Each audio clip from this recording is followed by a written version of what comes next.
remember, there was a woman named Esperanza who had helped to take care of me from my earliest memories. I remember being about 6 or 7 years old, and I had tonsillitis. I had to have my tonsils taken out, and she would come every day and bring me special food from McDonald's specifically, and everything like that. And I couldn't go to school, and she would take care of me, and I really loved her, and she really loved me. And at one day, when I was about 11 years old, Esperanza would really try to go the extra mile and do things to impress my family and take good care of us. And so she cut down some plants that were growing in the backyard that looked like weeds. And somebody in my family came home and got really, really upset about it. And they got so upset that they fired her on the spot. And that was the last day I ever saw Esperanza. I've never seen her since. I've tried to contact her. And it was really a tragedy because she was somebody I loved. I lost her from my life.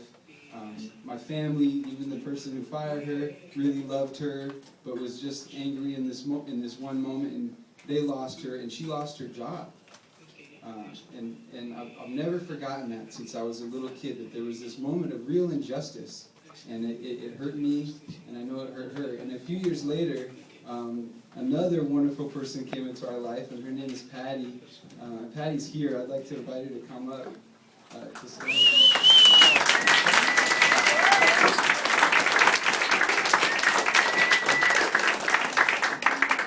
So when I was about 13 years old, about there, Patty came and started cleaning my family's house, maybe once a week, and she would take care of us, and she would put up with all of my teenage years.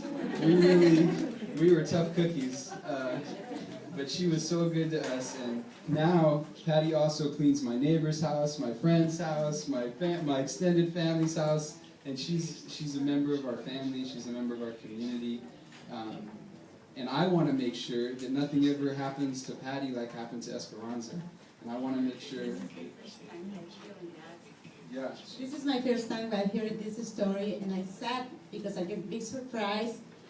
I know now when I go in the first day, he's really like this. Oh, I don't like Patty. Yes, he's waiting for Esperanza, but I don't know that story. But now I know the point for his parents get better than me. I do the wrong things, but probably his parents don't want to lose the other lady, nice lady. I don't know.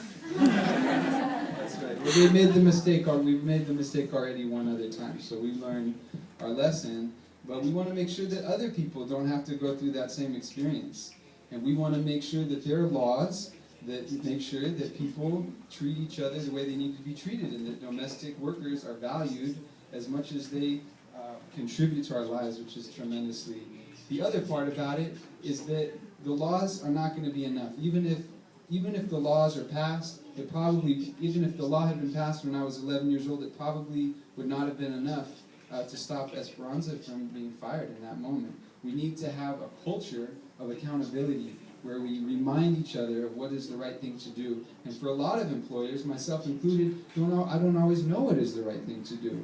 And I want to make sure that Patty's taken care of, and I want to make sure that other people that Patty works for are taking care of her. And so I am looking for a culture and for laws on the books that help guide me and my community to know how to do that. So thank you very much. Woo!